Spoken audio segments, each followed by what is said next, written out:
It's time for another Nerdy Virgin podcast. And lo and behold, I'm actually using this microphone. So this should sound better. Yeah, right? How many years did it take for me to get to this point of using the actual technology that I got to produce something that is of a higher quality? You know, it's important, it's really important to make sure that everything we're doing is the highest possible quality. Because if it's not the highest possible quality, why are we in the game? Why are we in the game? The trick here will be for me to do this without rocking too much. But I do want to try to improve the quality of this and, I don't know, maybe have guests. Maybe try that. I did make the appointment to get my pineal gland cyst checked on July 31st, which is my late mother's birthday. Good omen, bad omen? How do we feel about that? Does it mean I'm going to be joining her soon, or does it mean she's going to be looking over me, watching over me, saying, that's weird. Watching over versus looking over. Watching over implies I'm here to protect you. Looking over is like, you're really going to do that? Is that the choice you're going to make? Maybe it's a little of both. Maybe it's a little of both. Hopefully watching over me. And hopefully we will be all right. 90% chance I'm fine. 90% chance. We'll see. We shall see. But I'm trying to... I don't know, I'm just tired. Tired of living, afraid of dying. People asking me if I've seen Superman yet. I have not seen it yet. I started listening to the soundtrack of it, though, and they are using elements, echoes, if you will, of the John Williams theme. Why wouldn't, how can you not? How can you not at this point? Well, Zack Snyder really didn't, but that's okay. I'm not trying to stir the pot here. I'm not trying to create a controversy. He's trying to start something. He's trying to start something by saying that he's trying to pit Hans Zimmer and John Williams against each other, man. And, he's just clickbait. That's all he's trying to do with this podcast. Clickbait. It's all about clickbait. It's all about clickbait.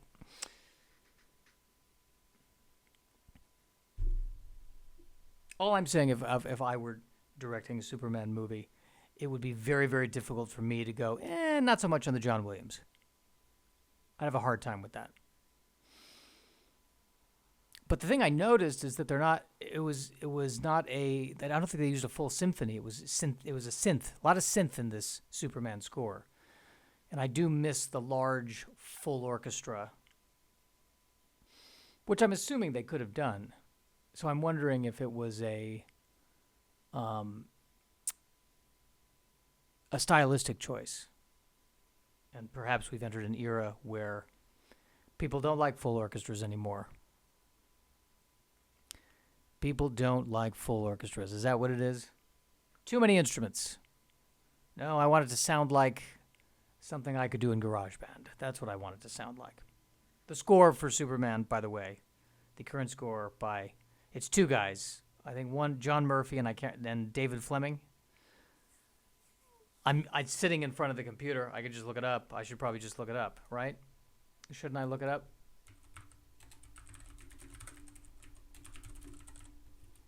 That's me typing.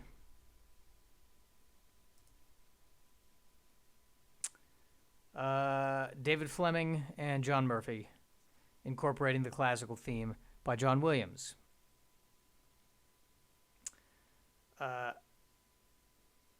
Well, there you go. That's exactly what I just said it was, and that's what AI is telling me. And I've noticed that I'm seeing this at the bottom whenever I use AI for anything, because I'm in Google AI mode. It says AI responses may include mistakes, which seems surprising. That would put an interesting spin on an episode of Star Trek. Computer, set self-destruct sequence. Yeah, I'll set the self-destruct sequence, but I may be off. The count may be wrong. Just warning you. Terminator, go back in time and destroy Sarah Connor. Yeah, I'll do the best I can, but I may accidentally hit somebody else. I may hit Sandra Connor. Just warning you. I'm glad they're warning me that it may include mistakes. We've noticed that it includes mistakes. Thank you for letting us know. Thank you for letting us know. Although, if AI is built in thy image, if the essence of AI is modeled after the human brain, then, do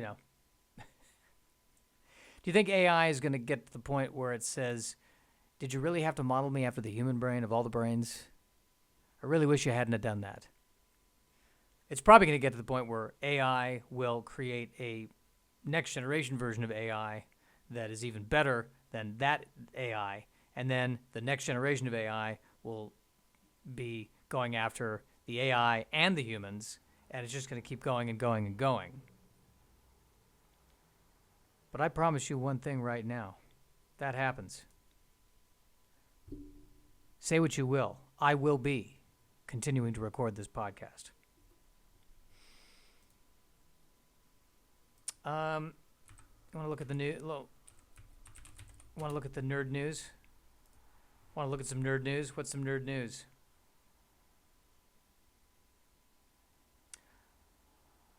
Ooh. Next Spider-Man going old school practical. What are we talking about here? I get all my nerd news from darkhorizons.com, by the way. Shout out to darkhorizons.com. What is it saying?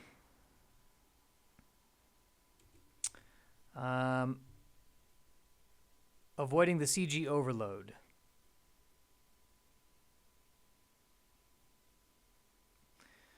Now we're going to lean into that old school filmmaking and shoot in real locations. Versus I see. Real locations. They're going to shoot in Glasgow. You can't recreate Glasgow in a computer, okay? There's some things that even AI cannot capture the naked beauty of Glasgow. Well, that's a good thing, because I'll tell you, if it's one thing I can't stand in a Spider-Man movie, it's when I don't feel Glasgow. When I sit there and go, wait a minute, I don't think that was Glasgow. I think they shot that on a soundstage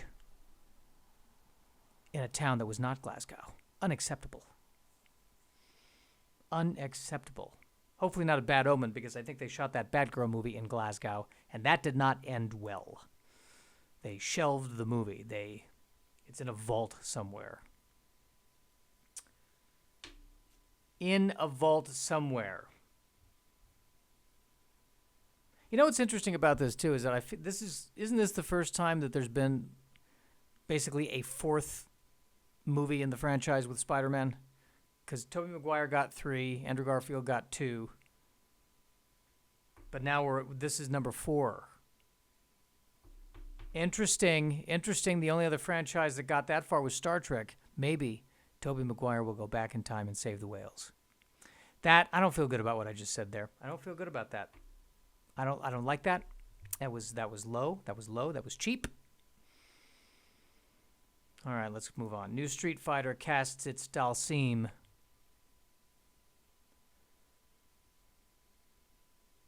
Yeah, this has got to be a movie that I'm going to see. There's a special place in my heart for Street Fighter. Got to see how they're going to do Street Fighter.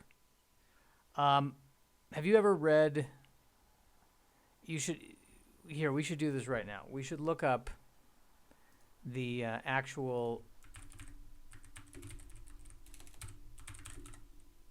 the story cards for the characters in Street Fighter 2. I should see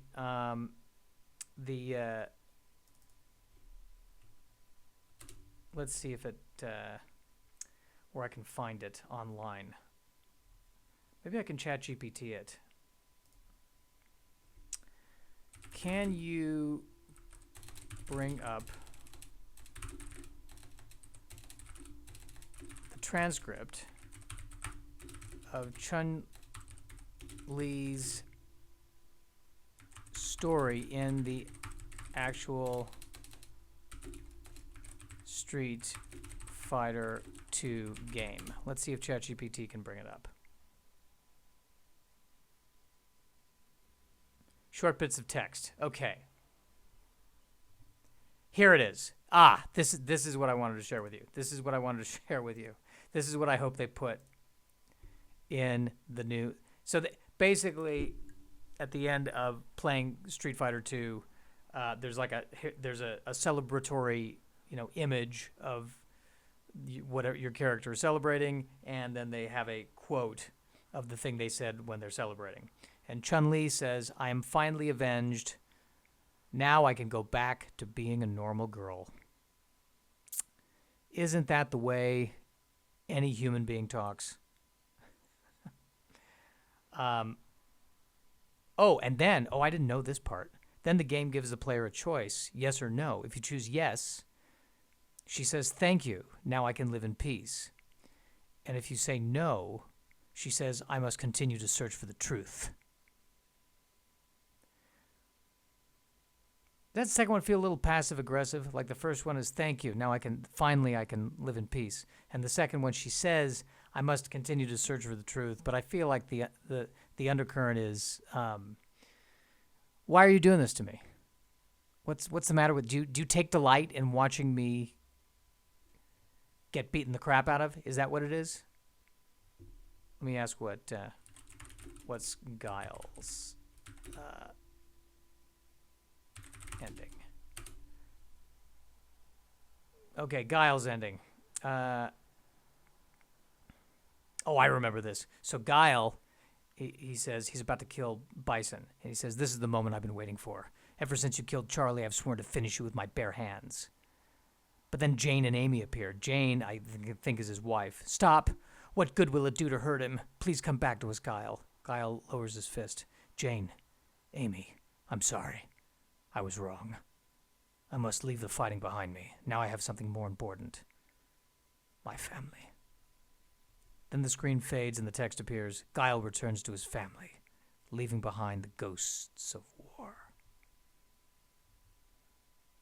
Now here's my question. So Chun-Li, you get to choose which direction she goes. Why don't you get to choose with Guile? Why isn't there do you want to go say yes, and this is the yes, and then say no, and then Guile says, "Amy, I think we need to see other people. I've been, I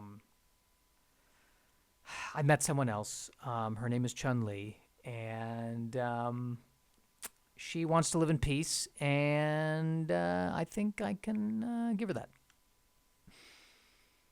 Yeah, why does Guile only get one ending? Why can't there be another ending where it says, "Jane, I think you and I both know that we're really not compatible. We could share custody." And then 10 years later, Guile's on a talk show and he's like, "No, we're better now than when we were married. We're better now than when we were married. Our relationship is much better." All right, what is Ryu's? No, Ryu's. Let's do it. Let's ask what's Ryu's. Ryu is very, as I recall, it's badass. Screen shows Bison defeated in the background while Ryu is walking away, and the text appears. "The fight is everything." Ryu disappears into the distance, seeking the next challenge. Yeah, that's about right. I mean, what would be the yes or no on that? The fight is everything. Ryu disappears into the distance, seeking the next challenge. Or it clicks no, and then Ryu hangs around after the fight, after everyone goes home. It's kind of weird, actually. He comes back the next day. There's no fight. The security guard at the arena is like, can I help you with something? Did you forget something? No, just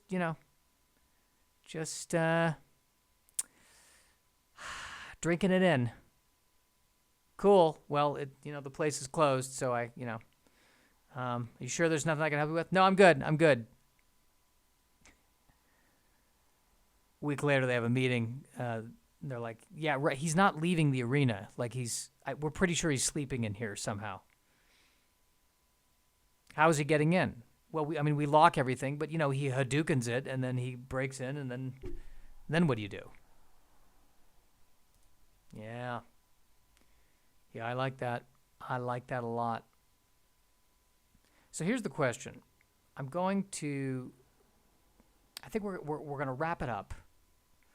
But before we do that, I think I am going to put as the artwork for this my ship of the day, Enterprise E. Somebody asked me recently, what's your favorite Enterprise? And I got to say, Enterprise E. I understand the love that you feel for the D. I get it. I really do. And I also understand that the sentence I just said, probably not the best way of phrasing that. On the other hand, I'm the only one on Earth probably who, when I say I understand your love of the D, I'm talking about the Enterprise D and not anything else. But for me, it's all about the Enterprise E. Sleek. I like the sleekness. All right, this is enough. Yeah, I've got a show coming up on the 27th, 5 p.m. Yoo-Hoo Room, Flappers Comic Club and Restaurant. Gonna throw you some Deep Space Nine jokes. Get out there, see it.